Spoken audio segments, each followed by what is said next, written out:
Greetings, weary travelers, come, warm yourself by the fire, and let us regale you with mighty tales, tales of adventure, tales of heroism, and of course, tales of Tamriel, brought to you by the unofficial Elder Scrolls pages. I'm your host, Arcaneer Silvershield. I'm joined by, as always, the man, the myth, the legend himself, Lotus of Doom. But we are also joined by a very special guest today, the project lead of Skyblivion. I don't even know if I'm saying that right, but we are joined by Rebel. How's it going, Rebel? Hey guys, thank you very much for having me. It's going swell. Well, it's good to have you. This is an exciting episode for us and apparently everyone as well, because the response to this was quite amazing. Yeah, I mean, I figured as much as we'll get into it in a second with some of the most recent hype and stuff like that. But this is a project that a lot of people are very interested in, to say the least. So it's nice to actually have you able to join us and kind of give us some cool behind the scenes stuff. And more than, this is one of our situations where we get to branch out past just Elder Scrolls Online and kind of look at some of the other quote unquote live projects around the Elder Scrolls series. And sometimes it's the community that kind of keeps some of these things alive, which is pretty unique to this series. I mean, with no new mainline Elder Scrolls game for like 11 years, you kind of have to fill that gap, don't you? Because a little bit thirsty. They certainly are. And right around the time I turn 50, I'm sure we'll be getting Elder Scrolls 6 or whatever. I mean, fingers crossed. I remember talking about like several years ago, and our realistic timeline for Elder Scrolls 6 was when people were expecting it like 2018, 2019, we were like, oh no, that's gotta be at least 4 or 5 years after that. And every year since then, we've kept saying 4 or 5 years. It's 2023 now. I'm still saying 4 or 5 years. So it's stuck in time. And yeah, when did we have the Elder Scrolls 6 teaser? I believe it was like 4 years ago now. I feel like more than 4, because it was pre-pandemic as well. I mean, it was E3. I think it was 2018. Yeah, it's 2018. I think. So it might be going on. Yeah, you might be right. It might be 5 years at E3. Woof. it's At this point, got some age under its belt. Yeah. Well, I mean, Skyblivion will be Elder Scrolls 6 in my eyes. Yeah, because there you go. Oblivion. I'd settle for 5.5. I'll take that too. Yeah, no, that's 4 version 2. I mean, 4. Right. A second time you put that together, you get 6. It works out. There you go. Yeah, the math adds up. Yeah, it does. That's how we math. So, for anyone who's not familiar with Skyblivion and TES Renewal and other projects, what is Skyblivion? What do you do with Skyblivion? Could you do like a quick recap for somehow someone doesn't know it? I mean, it's. I would understand if someone doesn't know it, because it feels like even at this stage, when we've released like a release date trailer, a lot of people won't actually get into it until it's something you can literally get into. Up until then, it's interesting for the people who have more of an interest in like the modding scene and following our every move, seeing how things work behind the scenes. So I'm sure there's people listening to this now, wherever and whenever, who don't know what it is. Now they do. At the core, well, hopefully, if I can explain it halfway right, because funnily enough, this is not a question I get a lot. Like, what is Skyblivion exactly? But essentially, it's a group project between like volunteers from all over the world to bring the 4th Elder Scrolls game, Oblivion, into the latest Elder Scrolls engines we know. So that would be the Elder Scrolls Skyrim Special Edition. There's a difference there as well. Like Skyrim was released in 2011 on what we call like Legacy Edition, and then it was re-released with like a remaster, where it was based on like a 64-bit version of the Elder Scrolls engine, like the Gamebryo engine.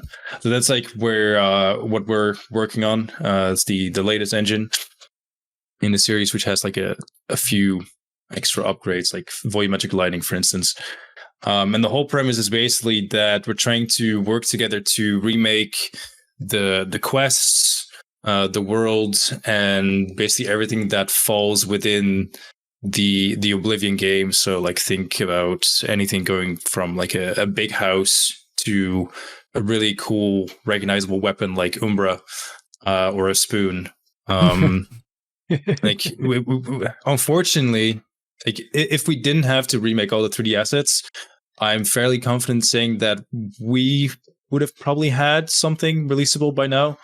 But like way back in the day, someone from Bethesda actually showed up at the test renewal forums. Back in the day, it was still like more Oblivion, and they were like basically, "Hey guys, really cool thing you're doing here. Couple of ground rules though: don't port meshes from one game to the other, and you should be good." They're like, Okay. That's well, that's one thing that would make everything take quotations like multiple one times little longer. thing. yeah. So that was a pretty tough pill to swallow, because I'm pulling up the spreadsheet I made back at the very start of Skyblivion, where I ripped all the Oblivion assets, like all the 3D assets from the game, to try and put them in like an Excel sheet. And there is 8,032 assets in the game. And fun fact, the Webjack is alphabetically the last mesh in that list. That's pretty neat, actually. That's a real neat piece nice of trivia. trivia. Yeah. I mean, I never noticed that until now. But Wow, that actually answers one of my curiosities as well. Like, how did Bethesda approach this project? But I guess that they just gave you one rule that would make everything take so much longer, and that was their interest. And I'm still curious till this day if the reasoning behind that rule was like internally they discussed it, like there's this project, what should we do? Like legal is up our ass. Like they're not happy with what they're doing here, because it's going into some gray territory on whether or not this should be allowed. And they're like brainstorming, and they'll be like, you know what? We'll just tell them that we're fine with it, but they have to like remake every asset in the game, and like that takes a full-time 3D team, like I don't know, 4 years, and they're getting paid. So there's no way in hell they're going to be able to do that. Just tell them to do that, and we probably won't even hear about them ever again. Yeah, use it as a stall I have a tactic. feeling maybe, yeah. Like maybe that conversation came up at Bethesda HQ. That's actually an interesting theory, that it's just kind of like, okay, yeah, no, we'll just stall them, and then it was like, oh no, they're serious, they're committed to this. Okay, well. I guess there it goes. So interesting. I wouldn't be surprised. I don't think that's actually something they thought of, but it's just kind of an amusing idea to it, though. To just like from a legal standpoint, I can totally understand that being like you know what? They'll probably just burn themselves out. It's like, oh no, all right, oh they didn't. And as a side effect, it's a ton of goodwill, like because allowing this. Bethesda being pretty open with a lot of their modding and providing tools and stuff like that to different people. It's pretty unique to the series as a whole, because like the modding community a lot of times keeps the series alive, kind of to your point earlier. It's like, well, we haven't gotten a mainline numbered entry. We've had spin-offs, and Elder Scrolls Online is still like going and stuff like that as like supplementary to the numbered entries, but it's the community that keeps this at the forefront and still so popular, when it's like, who's even buying Skyrim at this point? And then you look at the charts and it's like, how is this still like in the top 20 sales for like a platform? I think it's very often even in like the top 15 or top 10 most played games. If you look on something like SteamDB, where you can see like the top played games. It's like it's pretty damn unique for a single player game to be, this active, this like long after the actual release. Like that's insane. Yeah, it really is. Because I was going to say it was recently it was like last Christmas, I believe, but they had like a PlayStation thing where it was like the Skyrim Special Edition was like super discounted based on like they did a vote, like which game for the holidays would you like to see discounted? And Skyrim had like 80% of the votes. And I remember some of the comments being like, who doesn't own this game at this point that this many people still want this on discount? And then it was like the number 2 sale for like the month. I'm like, well, how is that possible? I mean, still? My brother literally just like yesterday bought Skyrim Legacy and Special Edition because it was on his like old Steam account that he had forgotten to, and he was like, well, I mean, it's discounted, so might as well just gonna grab it again. That's how Todd gets you. You know, it's the resales. I even got my brother-in-law like a copy for Skyrim on like the PlayStation 4, PlayStation 5. Mm-hmm. So like I'm partially to blame as well for that. Yep. It's I have it on the Switch too. I never play games on this, but I have Skyrim. Exactly. It's literally on basically everything at this point. Yeah.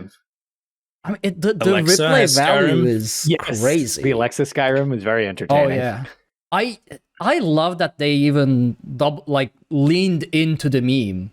I really didn't think that was going to happen, but they just leaned into it, and I appreciate that as well. That was good. Yeah.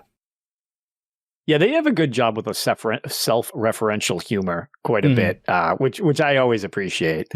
But that makes me kind of curious, since we're kind of talking about like the coding side of stuff. How did you get into creating mods, and like where did you kind of learn this stuff? Are you self-taught? Did you have help? Like how did this all get started for you specifically?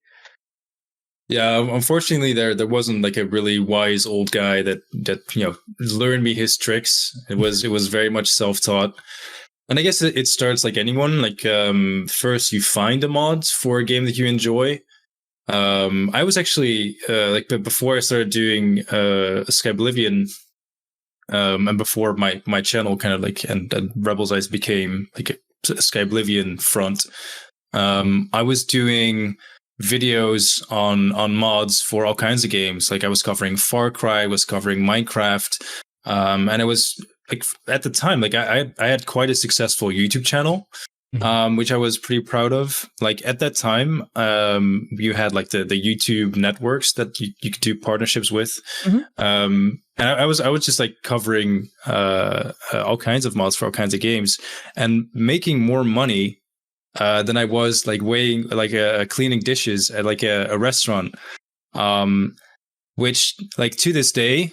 I really hope I made the right choice, because like as soon as Skyblivion like started, I demonetized everything. So I hope I made the right call on that. But like that's kind of how I got into things. And as soon as like I found out Skyrim, like modding wise, a whole new world like opens up. And then I found out about like the More Oblivion project, which was like Oblivion or Morrowind and Oblivion, which was fantastic. And that's kind of how I got into actually wanting to make mods, because up until then, installing mods was like the shit. But making mods like that brings, entertainment to a whole new level. Like instead of trying to find what other people make, kind of like that fits your niche, you can make it from scratch yourself. And then there's, like YouTube, even 10 years ago, YouTube was like a pretty helpful tool in learning stuff like this. Sure. So that's kind of that's how I got into it. And then from there, I actually joined the Skywin project very early on. Wasn't able to do much. Like I was able to make an NPC, and that was kind of it. And they didn't really need that much.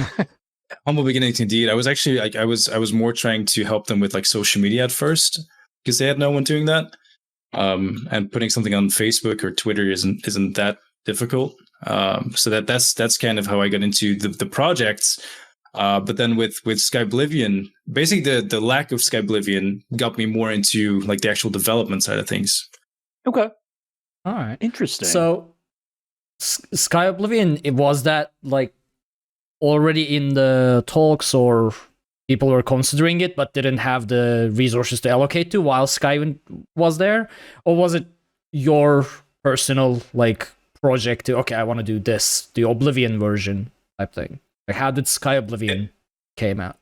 It wasn't really my project or my idea. to give you a bit of background information, back in like the more Oblivion days, someone wrote a tool that basically converted a lot of the Morrowind data to Oblivion. And that same tool was then used for Skywind. Like Skywind used more Oblivion as a basis of their project. And the people who made that tool, they were like, well, we should probably be able to do this like for Oblivion to Skyrim as well, because the Morrowind engine, the Oblivion engine, and the Skyrim engine, like on the ground level, are the same technology. It's just like, I don't know, like any other game engine. You know, you have Unreal 3, 4, 5, whatever. It's like that with Elder Scrolls as well, and like Bethesda in general. Like they upgrade their engines and they make improvements over time. But like under the hood, a lot of the technology is semi-compatible. So it started as these two guys who went by like Monocleus and Zilav on the forums, who basically let the tool loose on Oblivion, and they shared their progress, and it was completely broken. Like there was missing textures everywhere, floating like collision boxes, like everything that usually you shouldn't see in game, like markers and stuff, like they were physically there on the map.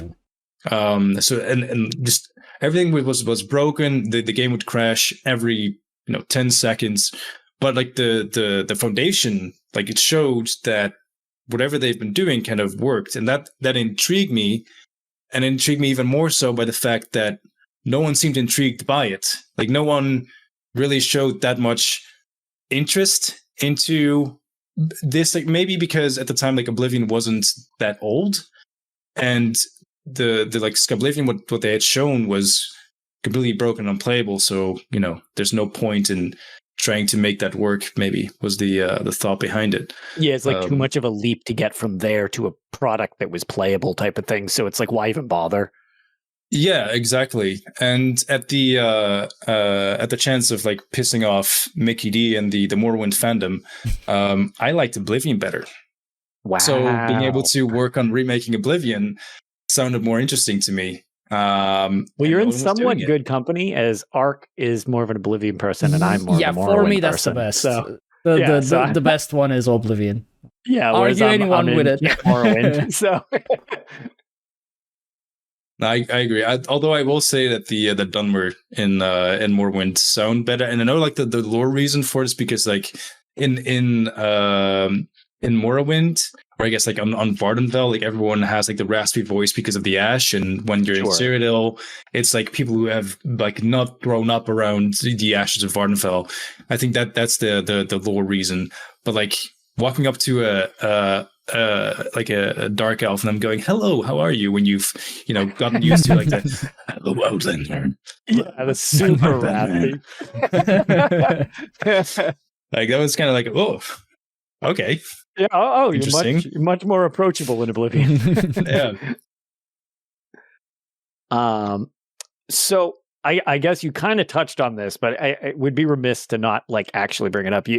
Where did you start with the series as opposed to like the programming side of it? Where did you kind of start with the series? Like, where was your connection to it? Everybody kind of remembers their origin to the Elder Scrolls as a series, and you kind of already alluded to the fact that Oblivion is actually your favorite. Did you start with Oblivion or did you start elsewhere? Not well, we've not seen an elsewhere game yet. I'm gonna say pun not intended what you've there. been playing. No, I guess it's a pretty fun memory. Like growing up, I didn't have consoles at home. Like that wasn't something we could afford. And same thing with PCs. I think at some point my mom had a computer for work, but like maybe it could have run Doom, but anything else, it wasn't going to work. And I actually gotten into Oblivion without knowing it was Oblivion through my cousins. Like they had the shiny Xbox, and I guess like Microsoft did a pretty banging job trying to like market Elder Scrolls 3 and Oblivion on that system. So like my cousin had shown me Morrowind. Morrowind I didn't like because like it was just like super foggy and slow. every time I watched him play. But then the first time I saw him play, it is. It still is. Unless you're playing with mods, but I'm sure it has its charm, and not even I'm sure, like it has its charm before people. But it's a different type of charm. It's a fantastic game. Yeah, well, the thing with Oblivion is that for Morrowind fans, like it's hard to convince someone who's never played Morrowind, seen Morrowind, or even like an Elder Scrolls game that this is something that's worth playing, because it's kind of like, it's a bit depressing. As I say, like it's foggy. So on a lot of parts of the game, it's very hard to see anything like interesting on screen unless you're like strolling through Vivek or something like that. But like with Oblivion, I was watching my cousin play that, and I just saw this massive world with like open forests and like butterflies flying around. I was like, what is this? The music's very whimsical. Can I play it? It connects to that in a very different way than the music to Morrowind. To your point, I've always found Oblivion very pretty, like literally pretty, where Morrowind feels dirty. And that's coming from somebody where Morrowind is my favorite game, but it feels like everything needs to be dusted off before you can interact with it. Yeah, no, I get that as well. And I think with Oblivion, it's just like, it's so comforting and welcoming. From like the very first time, at least, you go out of like the dungeon, like the starter dungeon, it's a very like high fantasy type of game. So it's easy for anyone to feel attracted to that kind of landscape, I think.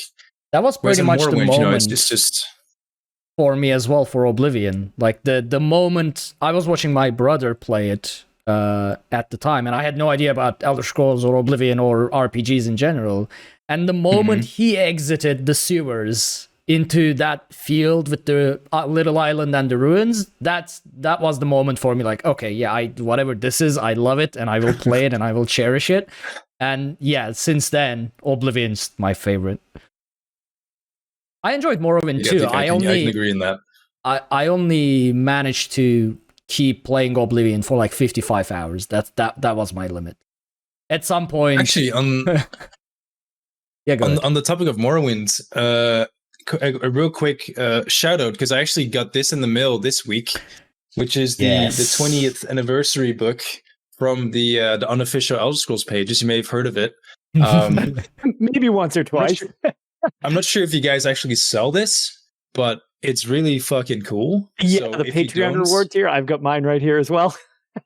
It is sick, and I got some Lady Azura. I'm not sure the other two are, because I'm not, like, as I said, super into Morrowind and Dunmer, but it looks pretty cool. yeah. These man, USB is amazing with their to toot our own horn, but like toot. Sea of Ghosts, nice. Ooh. Oh, that came out great. It is so, yeah. I always love when people are able to show off like their rewards and stuff like that for either being a Patreon or Dave, who's actually joined us several times on the show at this point. We're eager to have him come back again soon. Kind of interestingly enough, we do a big charity drive each year for Extra Life, and it was kind of funny because like they were like, yeah, we're all about this, and we basically had an entire swath of the Patreon rewards to give away to hit milestones. And we're like, oh yeah, that always helps to get like people incentivized or whatever. And it was supposed to be a 40-hour thing. And we ran out of reward tiers within the first like 16 hours because everybody was just like donating like crazy. And I'm like, what do we do? Like, we still have like 24 hours of this and we're already like out of stuff. And Dave just kept coming up with more things. He was like, no, incentivize them with this and this and this. Like, didn't you guys have like a Skyrim Collector's Edition as well? We have done.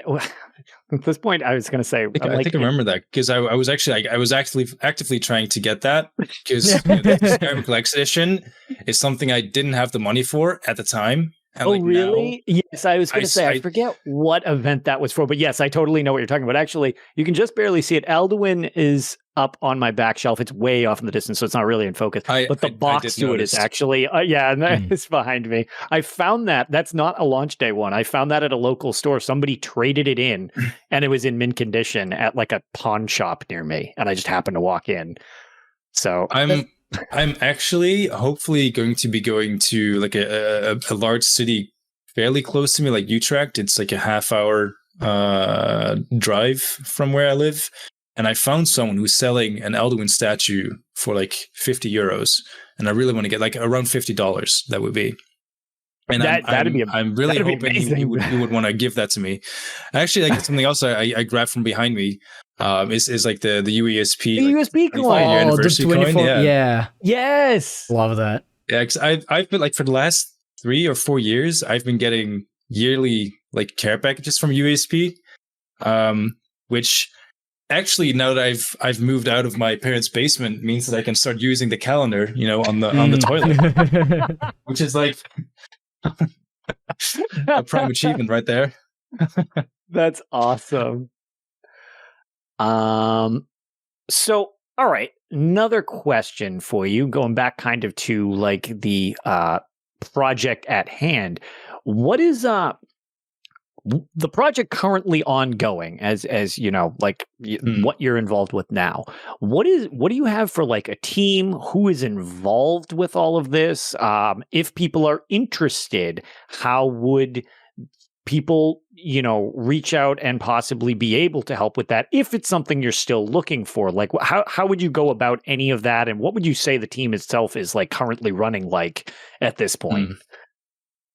Well, internally, some of the people, they sometimes joke around, like, if we're going to have a credit section for Skyblivion, it's going to be, Skyblivion, like project lead, Rebel's Eyes, creative genius, Rebel's Eyes, like the guy who did basically everything. Like that's like a kind of like a running joke. But the fact is that, and I think I shared this on Twitter the other day, is that over the course of like the last 6, I saw this 8 tweet. years, it was like 400 people, 300 people Ooh. have like joined the project and contributed to some extent, which is mind blowing.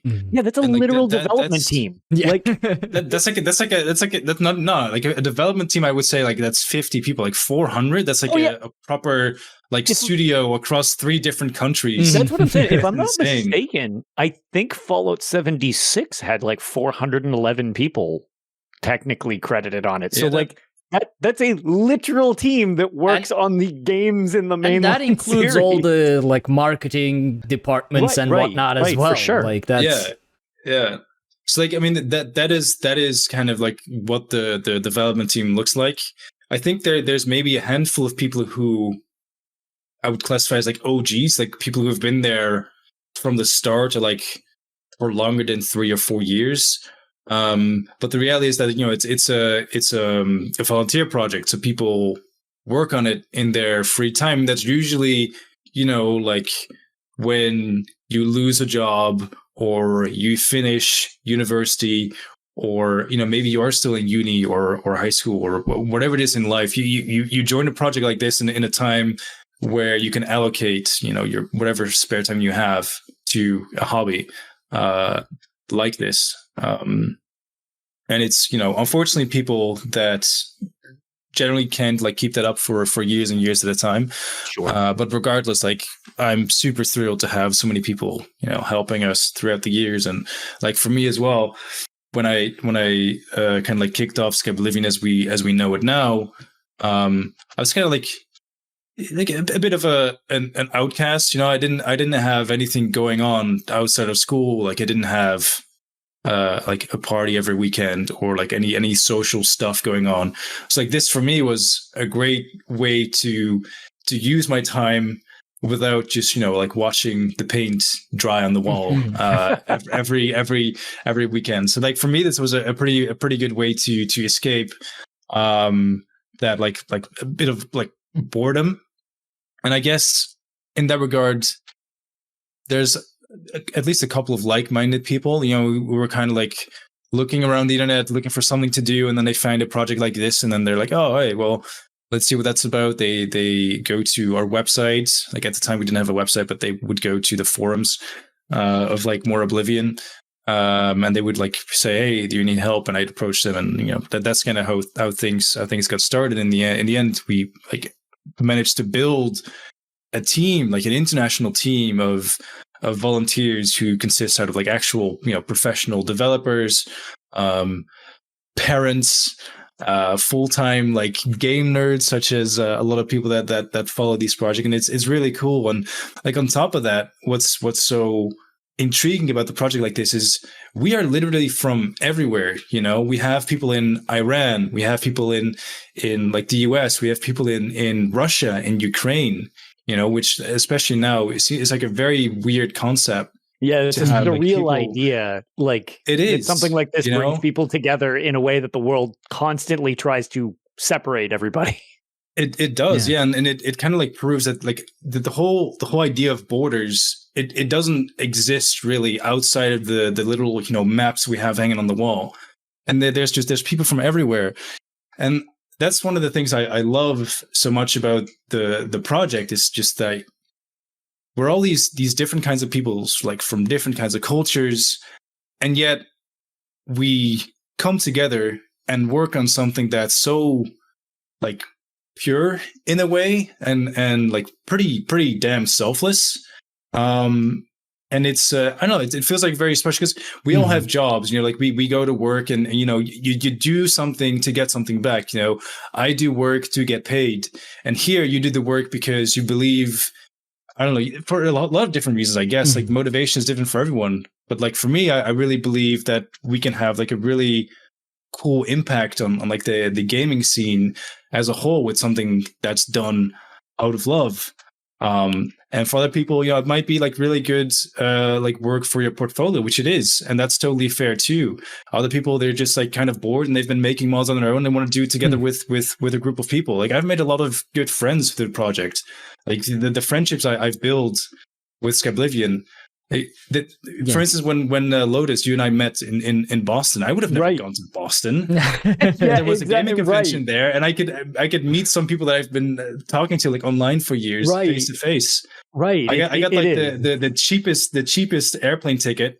I stayed in like the ghettos of Boston. Yeah, like an hour or two walking away from the convention, but it was super cheap. It was what I could afford at the time, and it's honestly, I can still say it's one of the best weeks of my life. Sure. Yeah, it is. It's and that's why it's one of the things whenever we discuss like a post-event thing, it's never to make people be like, oh, look at all the stuff we got to do. Ha ha ha. It's like, if you ever get this opportunity, take it. It's totally worth it. And it can be incredibly fun and something you'll probably remember forever. Especially Ark, I was going to say, you were also like, you just went to the ESO Games Tavern in Cologne, Germany. And it's like, I was there too. I was. Were you there like last year? Yeah, just this last event. Then we missed each other because I was there only for like the tail end, because I think the friends I was with, we were at like Gamescom for like most of the day, and then we were at like the tavern I think for an hour because my train back home was that same night, so I couldn't stay for that long. But I did see like the dude in like the Nord armor and his like his wife, like the woman he actually proposed to recently, wearing like the Altmar armor. Raymond, they were amazing. Raymond, yeah. Oh man, awesome. I had no idea you were there. But if it was only for it was pretty packed. Yeah, it was. And most of the time, with Demon Cat Daphne, we were either playing the real Tales of Tribute with the card game because they brought the cards, or we were jamming inside to Saltatio Mortis most of the time. So yeah, we didn't really meet, and we thought we were the only English speaking people there most of the time.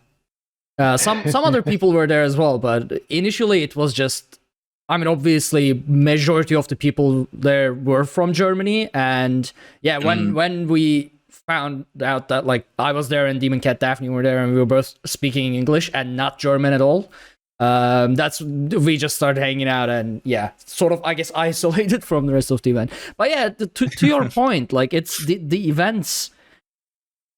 Elder Scrolls brings a lot of people around universally, but digitally. And then the events are indeed a great way to get together. And I feel like as a franchise, as a brand, Elder Scrolls is one of the very rare games that bring create this sense of community. I mean, it exists in other games as well, but for some reason, Elder Scrolls just feels different. I don't think any other franchise out there that has a community that has this level of dedication and build friendships on a mass scale like Elder Scrolls does. I think because it's in part it's like so like clean slate in its design. Like you can be anything, right? Mm-hmm. It's more of a template for what you want to do. Yeah, like for a second life, almost like a fantasy life. Whereas if you know if you've been dragging your feet in the real world, or you know like you've been having some trouble at school or at your job or whatever's going on, like Elder Scrolls games, and I think like in some respect like the Fallout games as well, like just like Bethesda in general, like it allows you to just like go somewhere, change that mindset, and be someone completely different, and sort of like fill in who that character is in that fictional world of yours. And I think that is something that a lot of people can relate to. And yeah, I definitely agree with that. And then when we've talk about endlessly as well, right? And now it's like we've all got like the group connection. It tends to just fall in line with Bethesda games, which is kind of interesting. But like, yeah, Elder Scrolls, Fallout, you know, that becomes your little escape. But then when you can share your escape with somebody else who's also involved with the series, so you both have the same template again for like the game backing, but at the same time it's like, oh well, here's my experience of this. It's basically like talking to somebody about your real life except in this fictional world. So it's pretty unique because so many gameplay, like you can play the same, nobody really has the same Skyrim experience. Like it's always different, like except stealth archers. One way or the other, it happens. It doesn't matter if you're an 84-year-old grandmother playing Skyrim or you know, someone getting into it for the first time. It feels like the game is sort of like designed around making you a stealth archer sooner or later. Robin chat is like, no, I am the only one who plays stealth archers. Sure, you are. Yeah, you're right, Rob. It's just you.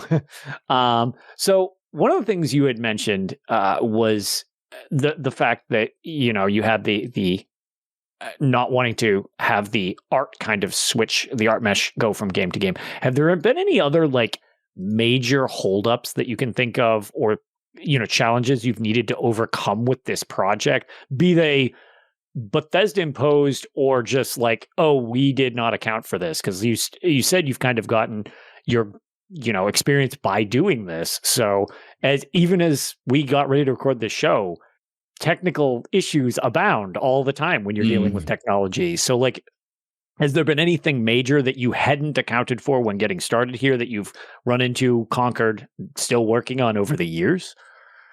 No, it's been pretty smooth sailing. Like there's been no lack of time, technology, people, expertise. Like it's been really easy going for the last few years. That's like wild to think about. Like especially when I'm completely bullshitting you. Like I was just curious how you would react. Spoilers, nothing works like that. No. You mean you weren't serious? It wasn't a smooth sailing the entire way. It basically did itself. No, honestly, like I can safely say this is the hardest thing I've ever done in my life, and I genuinely hope it's the hardest thing I will have done in my life once it's like over with. Because like, where to start? Like managing hundreds of people over the course of years, like with language barriers, who you can't sit next to physically. Sure. Working on a game that we don't have on like a server where you can easily distribute it. Granted, we have the Elder Scrolls, like the creation kit, but that is like a very small part. Like it's a level editor, basically. There's a lot of tools we don't have, and we had to either develop or simply wait for other people to make and, sort of like lock out and get our hands on it. So it's been an uphill battle. Like, for instance, even like working in your own time, there's only so much time in the day and so much time in the week. Like I work full time, but most of my weekends are dedicated to Skyblivion. It's been like that for years. It's actually gotten to the point where I'm very uncomfortable with the idea that at some point I don't have anything like that going on anymore. And I'm not sure what I'm supposed to be doing then. Like maybe try and play the ukulele? Because that's something I've been thinking of for like a couple of years. There you go. Other than that, I don't know. I don't know what to do with my time anymore. You can always import Oblivion into Elder Scrolls 6 engine. Yeah. Okay, so that would actually be easy because all of the assets we would have already been made. And like that's the biggest time sink and like the biggest logistical nightmare. So like that would actually be smooth sailing compared to what we've done like so far. But even going back further, like when starting the Skyblivion project, I was convinced that this could be done in like 2-3 years for some reason. And I was like, I was going to throw in the DLC as well. That was like the first time I made like an announcement video on Skyblivion. It's like, yeah, give us a couple years, give us your support. We'll give you like the base game, all the minor DLCs and shivering else. It's gonna be lit. And that didn't really work out the way I thought it would. So like that was the first mistake. Second mistake is having only like modding experience. And like the modder's mindset is, I don't really care how I get from point A to point B as long as it just looks really cool and really crisp. Like you see 8K spoons on the Skyrim Nexus or like 4K gold coins, which to be fair, like they look really nice up close, but like try running every texture in the game at like a 4K resolution and you're going to be struggling. And unfortunately, like when we were like doing the Skyblivion project way in the start, like that's how we did it. Like we made we basically started out with just remaking textures because I couldn't find 3D artists. So we were like, okay, well, we have a few like texture guys, so let them just like start off with doing textures. And we made the mistake, or I guess like it's kind of my mistake of not really like reading into the subject of like game design and how you should be making assets and like how to make the game run in an optimized way, which is essentially like using texture sets. So if you look around my room, it's a white room with plaster. There's some wooden furniture and like some other like miscellaneous shit. So in a game, you would basically have like you have plaster. And there's like this thing called vertex coloring in the creation kits. So this white plaster, you can make it any color you want without having to use like unique textures. And for wood, for instance, if you make a boat, you really need like 3 wood textures, and you don't need like a unique boat texture. You just need wood. Doesn't matter what kind of wood, just wood for planks. You know, and that's how you would make a boat or make a crate. And what we did was we're like, okay, this crate needs a unique texture. That spoon needs a unique texture. That boat definitely needs a unique texture as well. Everything is just like unique textures. And that's how we ended up with like a game that doesn't run as well as it should, which like we're fixing now. But like it also takes more time to like sort of like reverse all the mistakes you made along the way. It's great because we learned from it. But in hindsight, you know, if we could start like the project from scratch, I think you can shave off like at least 3 years of just like stupid mistakes. Yeah, I mean, the whole process then is, because I never gotten into modding, but my job is game development. Like I make a living from making games, and this whole process is fully in parallel with actual like how game development works as well. It's, you never know what you're gonna run into. It always goes up in flames. Deadline is never a deadline. It never works. And you constantly have to fix what you did before. So this is, at this point, I would say this is pretty much like running an actual game studio, just within the context of Bethesda's engine. That's it. Like, you just have a frame that you work with. But other than that, everything you're explaining is pretty much just game development, yeah. Yeah. And actually, one of the worst issues we've run into is it's not even the fact that you're working on a volunteer basis or like everyone is their own person, and like they're doing this because they want to. So it's like hard to manage people. Like you can't really say, you do this again because it doesn't look good enough. Or I mean, you can, but like people might be a bit not too happy about hearing that. So like you have to be. You have to find like a balance between something that's shippable and something that is like it just like doesn't work in the game. But like that aside, like a really big issue we run into twice actually at this point is that we found out there's basically a limit to the amounts of changes you can make within a plugin, which is basically what like Skyblivion is. It's like a master plugin which contains the whole game, and essentially there's a hard limit to the amount of stuff you can add to that plugin and changes you can make to that world that we run into. And like, I think this is like maybe 2018, 2019 that we run into that for the first time, which was a very stressful moment because it's kind of like a brick wall. Like all of a sudden, right, you just like can't you're progress. halfway through the map and you can't put down anything anymore because like the game, like it doesn't want you to load more than it already is. And that's an issue that we run into, I think last year as well. But thanks to like the unofficial creation kit fixes, this like hard limit has been increased from like, I don't know, something like 200,000 to like 4 million. Ooh, okay. Whatever. Okay. Like So a huge references jump basically. It should allow us to finish this. But I mean, like that's one of those things you run into that you don't expect. Right. We also didn't know how to deal with it. Like we were lucky that someone was like, okay, I think this is something we can actually fix.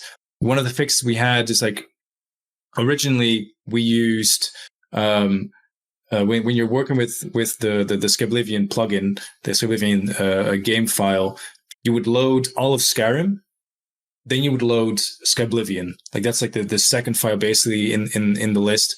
And at some point, Skyblivion became too large to where you couldn't load the Skyrim file anymore. So then we got someone to like strip it, as we call it, and you take like the 200 megabyte Skyrim data file and you strip it down to like 10 megs, and it only contains the asset references. So you can still put down like a crate from Skyrim or like, I don't know, magical effects or markers or that kind of thing. But there's like, if you go to the Skyrim game, when you have our Skyrim file loaded, it's basically empty. Like there's no Skyrim anymore. It's just like a dummy file, basically. Wow. That's like one of the fixes we came up with at some point. Interesting. It's probably Skywind. Skywind is probably the one who came up with that. That's clever. That we copied. It's clever, but it didn't last us long enough. Sure, but it's just like, yeah, and I guess that's kind of the thing where you literally need to trial and error some of this stuff to actually figure out what works, doesn't work, / has the effect you want, but you also need it to continue having the effect you want as you keep progressing as well. And that's kind of like the reality of a project like this. It's basically everything is working against you all the time. And even like the people that join the project, like bless them, they're fantastic. But like oftentimes someone will join the project with good intentions. They will pick something up, and then they just won't be able to finish it due to whatever reason, like they may have gotten sick, they may have gotten a new job, they may have gotten engaged, married, whatever's going on. It takes precedence because this is just like a hobby thing. And when you're like sitting at home making model ships, that's fine because like it's your thing. But here it's a group effort. So when someone picks something up and they fail to finish it, it creates like a logistical problem where they have been like holding on to that claim. Let's call it a claim. So no one else has been able to work on it because it belonged to someone else. But now at some point they decide, okay, I can't do this, or me or someone else is like, okay, we've tried to get this for like a few months. Can you tell me right now this can be done in a week? Because otherwise we really need to get it into someone else's hands. And then often after a conversation like that, it ends up getting taken away from them and given to someone else. But the reality is that the months that they have been trying to work on that, or like working at it on it and finishing it halfway, have now been in some case like wasted, and now someone else needs to pick it up, and they need time to actually finish that claim as well, and it sets you back. Like that's been a really big challenge as well. Whereas if we were a full-time studio, I wouldn't have to go to like a second job throughout the week and then work on this after I've made my dinner, and stream a bit on Twitch maybe, or just like work on the volunteer sheet, or do like some catching up with some of the people that are working on like bigger projects within like the umbrella of Skyblivion. Like all that, it would just be done during office hours, and we'd be hanging out together, taking a little lunch break, walking to the park, like going through some of the stuff we ran into that day. It would have been so much easier, but that's not the reality of a project like this. And then that's also why it's such like an interesting challenge to work on. Like it's the jigsawiest of jigsaw puzzles to try and make this work. But like it's good that we have been able to get that, because it just means we have some really fantastic people in the project who are carrying it and helping getting it over the finish line. And there really are there are people on the project that are breaking their back getting us to where we need to go. And when you were talking earlier, like what does the project look like, and how does it work with people working on it? There's a really big team, like a big group of people who do what they can, and then there's a little group of people that are just like MVPs, like they get shit done. And the funny thing is that without either of them, the project wouldn't be able to succeed. Which is why I think it's so important when you're looking at a volunteer project. It doesn't matter if you manage to finish one spoon or an entire city's worth of architecture. Like that one spoon at the end of the road will still be one contribution that someone else didn't have to do. Right. So plus, like, think of how many times that one spoon is there. Like you got it in different areas. Like it's funny to just think that something so small could have such like an impact in the grand scheme of things. Yeah, and it does. So like that's always the thing that I find so interesting, is that you can be anyone and help out with the project if you really want to. Like you can teach yourself the basics of the creation kit, and even if at the end of the road you've only contributed like 2 hours, that's 2 hours that someone else didn't have to put into it, right? And that's really cool. And at the end of the road, when people are playing this, and I hope that a lot of people will be playing it, there's like hundreds of people's work like in that game that you're playing through. You might not notice all of it. You might not stand and appreciate everything for like minutes at a time, but it's there, and it's like a piece of someone that is now part of this bigger thing, this bigger game forever. Like there's a piece of you in there, and I think that's pretty damn cool as well about a project like that, or like any game really. Right, Skyrim like as well. Yeah, each piece is what makes the experience that you're experiencing. It's made of all these little parts, not just look at this vista. Okay, that's great, but then there's the story. It's like food falling through a table or something gave you a laugh, so you remember that scenario. It's like, well, okay, so, yeah, but somebody designed that cheese wheel and that plate, and it's like it all comes together to make the experience. It's like a crowdfunded project, but instead of like financial backing and donations, people just use their workforce hours, whatever, to time is they donate their time basically. That's actually pretty amazing, and I don't see any other game but Elder Scrolls. I mean, Elder Scrolls obviously has a massive modding community as well, relative to some other series. But again, like, sure, it's just I do you know any other like examples of such an undertaking in any other franchise or anything like that supports modding for?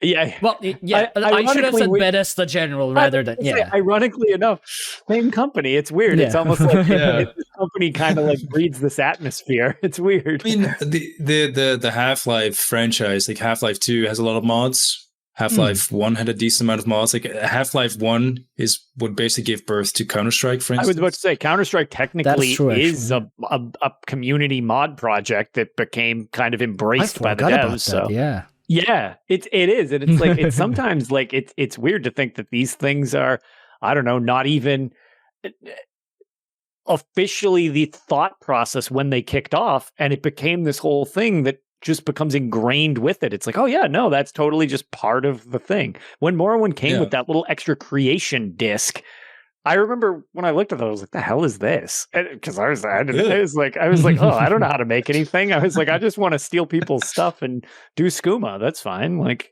but it ended up opening the door for all of this now. Like that if that wasn't given out at the beginning, it might not have taken this path to where we are now with these projects.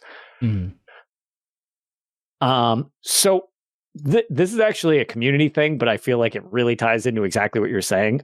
So shout out to Gone Crazy back soon. But with such a massive undertaking like this, how do you keep this organized so that stuff isn't missed? Like, don't get me wrong, I know stuff is literally always missed to a degree, and then some you'll catch stuff, but like the degree of organization to a project of this size has got to be an undertaking in and of itself. Like, are you just really, really organized by default, or did you need to come up with some stuff to kind of keep this under control?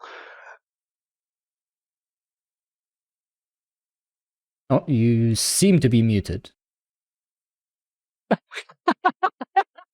That's all right. We are fairly used to stuff breaking here at Tales. Hello? Oh, there you go. Yeah, now it works. That's great. All right. Okay, I'm not gonna have the noise canceling anymore, I guess. That's totally fine. Everything just broke. What was the question? No worries. So, going off this, with this being such like a massive undertaking and everything like that, how do you keep these things organized so things aren't missed? And like, I know sometimes things do get missed and you catch them later and stuff like that. That's all part of it. But like, are you just super organized by default, or did you guys need to come up with something specifically to keep this stuff organized in a way that it could be managed so that, you know, you don't have constant oversights or things that are just totally like, oh God, we missed this and this is a huge problem because it wasn't accounted for? I think one of the saving graces of the project, like early on, was that I made spreadsheets for everything. Like I didn't go into this project nilly-willy. Like I was prepared. I was going to fucking war for this project. Like I was taking this seriously, like it's more serious than my education at the time. So like I covered everything I could think of that you need to make for a game like this. In a spreadsheet of one form or another, so that we could, you know, physically like cross it off the list. Yep. And that's I guess how we organized it early on. As time went on, you know, you learn that spreadsheets are not magic, and you know it's a great way for listing what you have to do, like the grand scheme of things. But it wasn't like a proper solution to properly keep records of what's going on where by who. Like for instance, for the 3D departments, we use Trello these days, which is like a kind of like a Kanban boards. Okay. Yeah. Which is very convenient. But then for something like interior dungeons and locations like houses, shops, etc., we use the good old like spreadsheets, because you can basically have like a big list of every location. Like someone puts their name behind it. You have like different check marks of like claimed, work in progress, up for review, merged, like part of the game. So it kind of depends on what department that you're looking at, but like generally speaking, everything is being kept track of pretty accurately these days. Like the quest department is on GitHub, for instance, because it's easier, because you know, they're doing a lot of like coding and debugging to like track all the bugs that they run into. Even actually the game, like the build, like the current internal build, is on GitHub as well, because it's safer that way than putting it on Google Drive or something like that, which we used to do for years. And there's actually a few leaked versions of Skyblivion out there, which were from those builds. Nothing really worth playing, and you know, people are free. Like if you look hard enough, you might be able to find something. But yeah, it's a bit safe, but also more convenient, because like nowadays, when someone new joins the team, Like we set them up like their GitHub account to our like account, and yeah, we can get them to basically download the build like that. And every time we push an update, like when we replace a spoon, it's put on GitHub automatically. And all you have to do is like fetch the latest update, and boom, it's in your game. So like it's one of those things, you know, where if we would have had this from the start, things would have been so much easier. Sure. But hey, Yes. this is where we are. And, streamline it right out the gate. But I mean, yeah, at least you've got access to something like that now. Do you have like a specific thing, just in like looking back at like the grand scheme of all of this and how it's unfolded over the years? Do you have a specific thing that you've managed to create or accomplish from your perspective, like something you managed to do that was just like, that was like your crowning moment so far, that it's like, oh my God, I can't believe I actually did that? Or the fact that it's like, oh wow, this was a disaster and I actually we fixed it. And just for like from you, because again, this is as much your growing experience as the project itself growing as a whole. I think honestly, my crowning moment for like the project as a whole is just keeping it together. It's just like keeping it running. Yeah, that's been like a really really major feat. I think the difficult thing about being in a position like this, you know, when you're kind of like the person like responsible in the end for the project, is that it's also your responsibility to keep things going and to keep things from moving forward, even at times when you don't really believe in it yourself.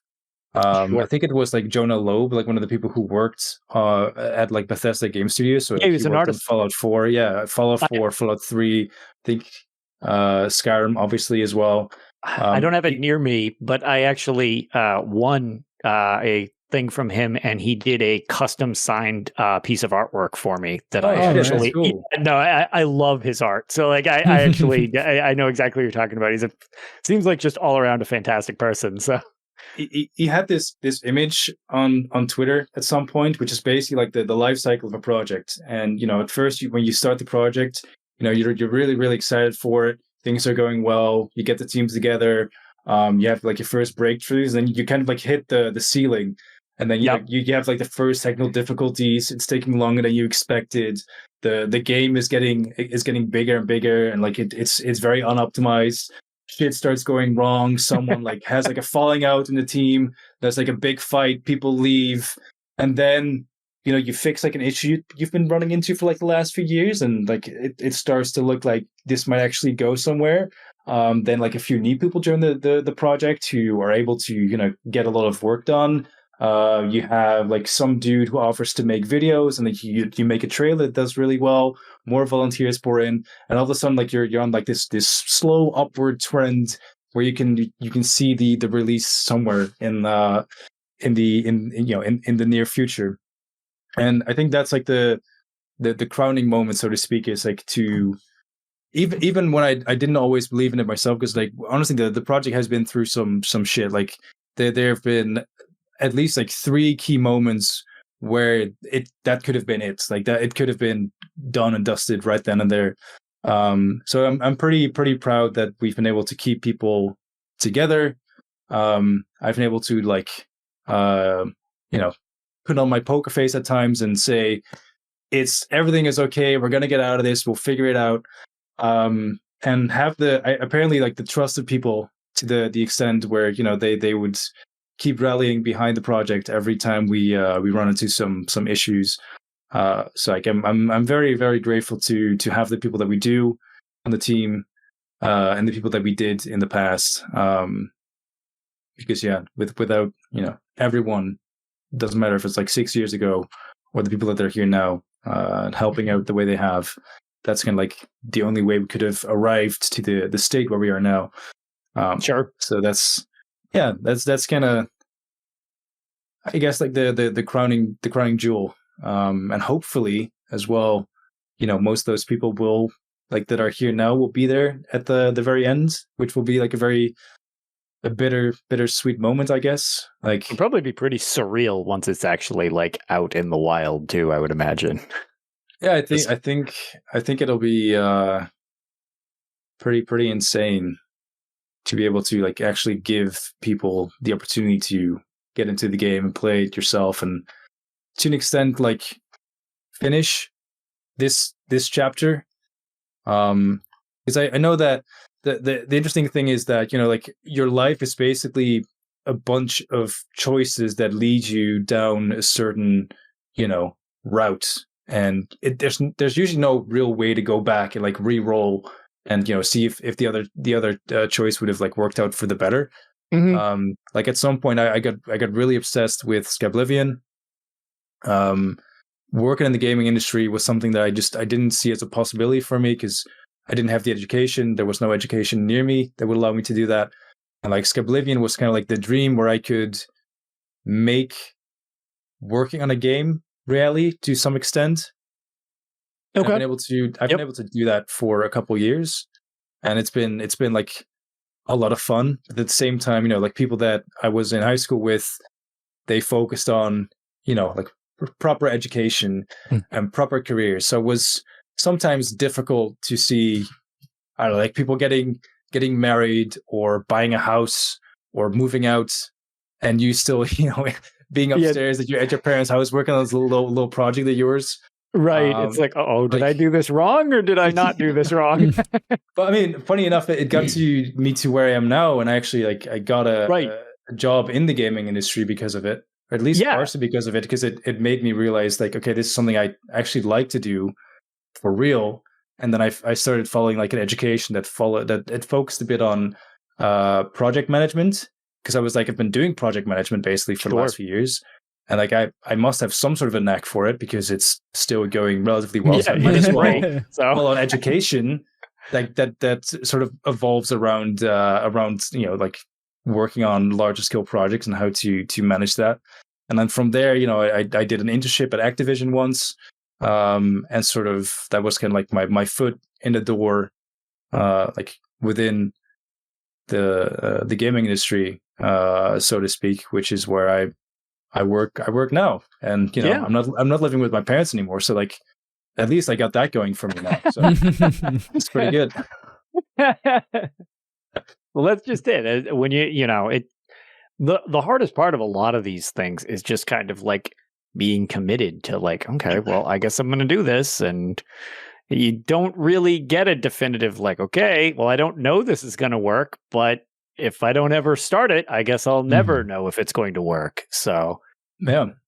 Well, I mean, like in 20, what was it, like 2014, something like that. It's when I first saw Skyblivion. Like my dream then was to make Skyblivion like an actual thing that people could play.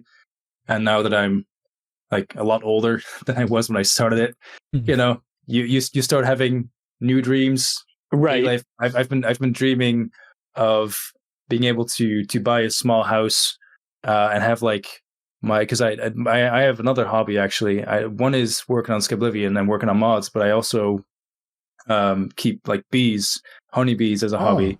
So like lately I've been having this dream of, at some point in my life, I'm just gonna work my ass off, do like, you know, like proper like 50-hour weeks, and I'm gonna be able to buy myself a small house somewhere with a little pasture. I'm gonna have a few chickens and like my bees, and like upstairs I'll have like my gaming PC like looking over the apiary. It's gonna be fucking amazing. It's like actually really It's funny you say that. The shout out to the old lore master Lehman Tuttle from the Elder Scrolls Online. He was actually a beekeeper. Sick. And I used to love his bee updates. He called it Beetopia. He would just do like, you know, just quick snapshots from like what his backyard looked like. And he's moved on to a different project within ZeniMax Online Studios. But that was one of the things that I always liked. I was like, oh, that's like really cool. So it's very on brand for the series too, I suppose.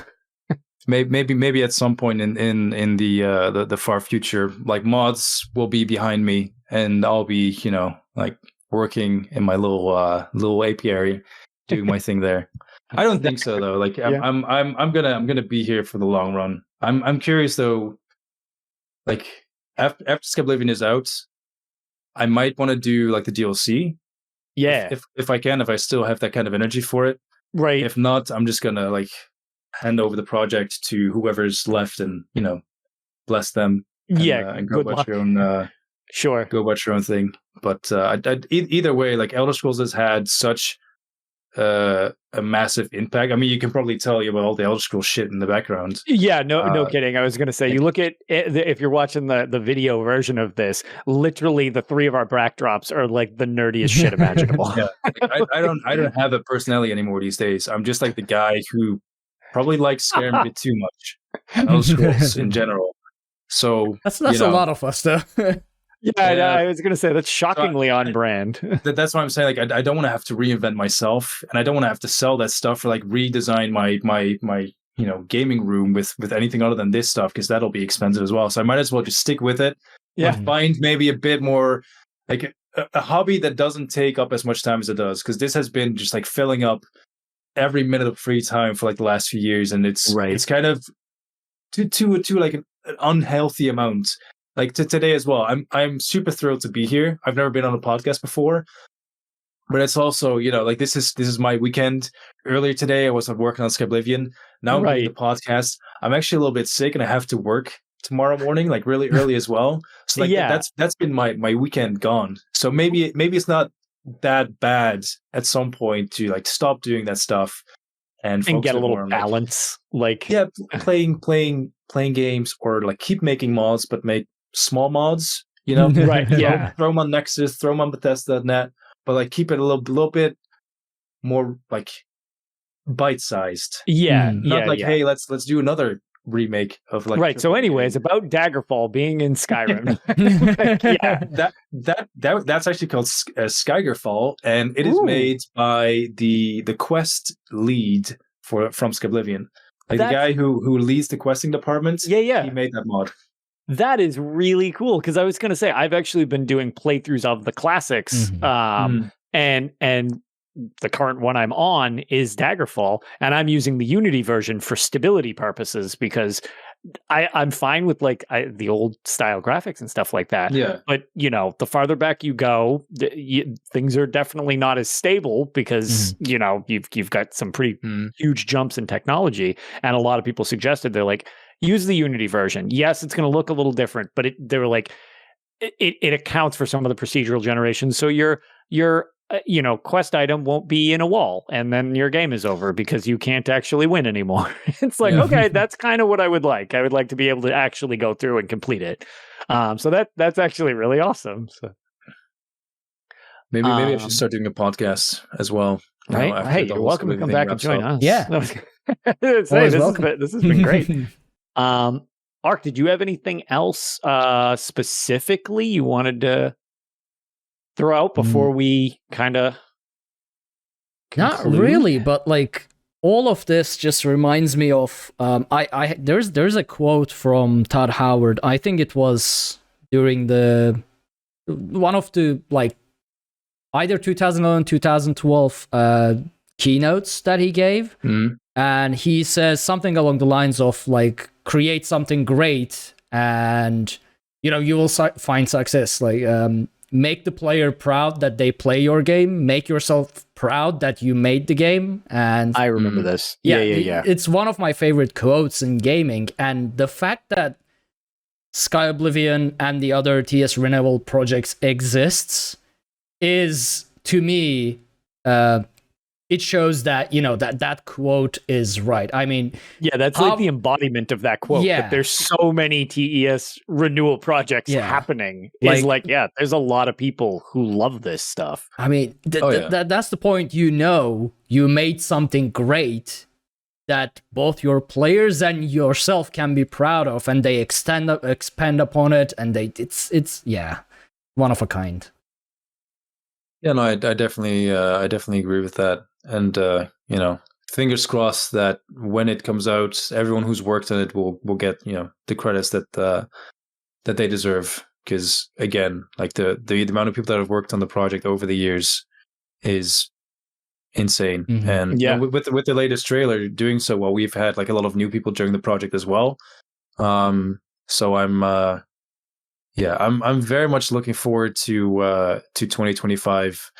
And although it's going to be like a bittersweet moment, it's going to be historic to like a certain degree as well. Being able to have worked on a project like this and like ship it, having it release, because that doesn't happen often.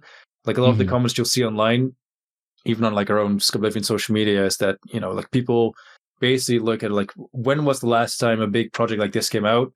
And maybe the things they can come up with, like at least for like Bethesda games, are Nehrim, which was like the mod for Oblivion, and then like Enderall, like the mod for Skyrim. Those are maybe like the best examples of like a properly full-fledged game coming out. And you have other mods like Falscar and Worm's Tooth and the sure. like. But like those two are kind of like a game built on right, the Elder Scrolls engine. Yeah, I was going to say those are games kind of like formed out of the game as opposed to that's what I thought. I'm not super familiar with them, but that was my understanding at least. So okay, yeah. So like hopefully we can prove people that this kind of thing can happen. It's just like the problem is that you're doing something that took like a team of like full-time game developers like 5 years to do back in the day. And like RPGs, I still like, when I was talking about dreams earlier, another dream that I have is to actually make a game of my own, or like of our own at some point as well. But like one of the things I learned is that open world role-playing games are a bitch. They are a lot of work. And you don't really realize until you get your hands dirty. It's like with watching a movie. Like, I love Lord of the Rings, but the 3 hours of the extended edition go by so fast, and it took so many people so many hours of their lives to put that together. You don't notice that. Like you just like zoom through it. The first time playing Skyrim as well, like you can get through the main quest like maybe 10-15 hours. Some people might leave the game at that point. I'm like of the other group who like basically plays 50 hours of like side quests and stuff before they even get to the main quest. Oh yeah. So I feel like I get my time out of it, but still, like when I was a gamer without like all this background info into like modding and like proper game development now as well these days, you don't realize what you're like walking through. You don't realize all the time and effort that went into it. But now you see that it's actually a lot of work. It's a whole another level of appreciation that comes with it. Yeah, like, for sure. We've seen the hot dogs get made, and it's beautiful. It's unlike amazing. an actual hot dog being made. Well, I mean, to be fair, like I think like for the metaphor, this is equally as messy and disgusting at times. But like the end results, like the love, the camaraderie, that's beautiful. Yeah, no, for sure. So I guess where I for the lack of a better way to put this, promote like yourself. Where can people find your project, you personally? Because you mentioned you stream on Twitch. You're actually in our chat with us on Twitch right now. Where can people like get in touch with you if they want to help with the project or just want to follow along with all this stuff from the various things you do? Well, that's an easy one. Just go to like Skyblivion on any social media, basically. That's SKYBLIVION, Skyblivion. Easy. Pretty, it's pretty easy. We also have a website, www.skyblivion.com, and if you do /volunteer, you can find the volunteer page where you can, like put in your contact information and whatever you had in mind that you could work on for the project. It's like that will be the main one.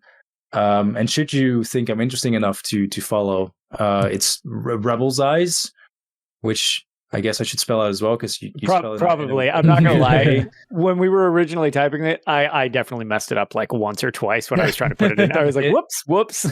It is weird. It's like from like the Call of Duty days, where you had to come up with a tag. Like my real last name is Rebel. Okay. Rebel Size, like with an S, was taken, so now it's Rebel Zize. Rebel Zize. Or as people like sometimes when I raid people on Twitch, they're like, "Oh, Rebel ZZ." Thanks for the raid. Sure, close enough. And like, that That's good. Whatever. I mean, I can't judge. I have a completely made up name that I did not consider it would turn into any of this. So now it's a nightmare. Yeah. I should have kept my like original username because that was Grower. It's like, it just sounds like Grower. I don't know. You're trying to impersonate like a weird tiger. That's amazing. Well, this has been like an absolute pleasure. I'm so glad you could find the time to actually join us. I'm really, really glad this came together because I personally and many people I know are very excited for all of this. And I look forward to being able to bump into you again at PAX East this year. Yeah, see you in a month. Yeah, about a month, I guess. Yeah, a month and a couple weeks, right? So once again, I'll just watch jealously. Yeah, from this side. I'll send you pictures, Ark. Yeah. Well, I mean, thank you guys very much for having me, and for everyone listening as well, and for the people that do follow the Skyblivion project already, like a super, super heartfelt thank you as well, because like without all the people showing their support and stuff, I think very similar for you guys. Like you wouldn't be here. UESP probably wouldn't be a thing either if there weren't like people, being awesome, like cheering you on from the sidelines. Yeah. I was going to say, it's what's the phrase? It takes a village, and it really, like, without everybody being involved, it really just doesn't work. So agreed. So thank you, everyone. Well, thank you. Yeah. You want to oust us, Ark? Yeah, I mean, so are you gonna stick around further, Rebel? What? I do have to go because originally I think I was supposed to actually head out an hour ago. Snap! That's why I was like, let's try to free you here. So no, it's greatly appreciated that you joined us. So thank you very much for that. Yeah, my pleasure. We appreciate it. I guess. All right. Are we going to continue, Lotus, or what do you have in mind? I was going to say, I didn't really have too much else in mind from this point on. I was going to say, I'm not going to lie, it's lunchtime for me as well. So I wouldn't be opposed to closing up shop so I can go eat. So I shall release you as well. Then we should do the outro. I was so in it listening to Rebel that I completely forgot what the structure for the entire show is.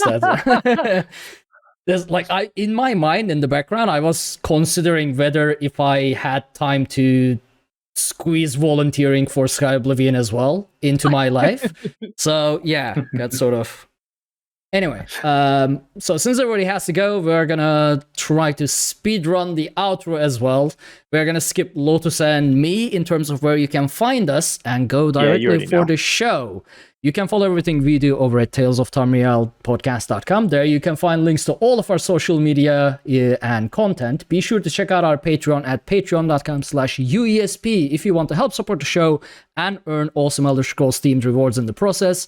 You can also consider leaving us a 5-star review on iTunes so people know that we are a real podcast, that we say real words, and sometimes it matters. Thank you all so very much for joining us on this episode of Tales of Tamriel, and we will see you all next week. Have a great one, everyone. Bye, everybody. Bye-bye.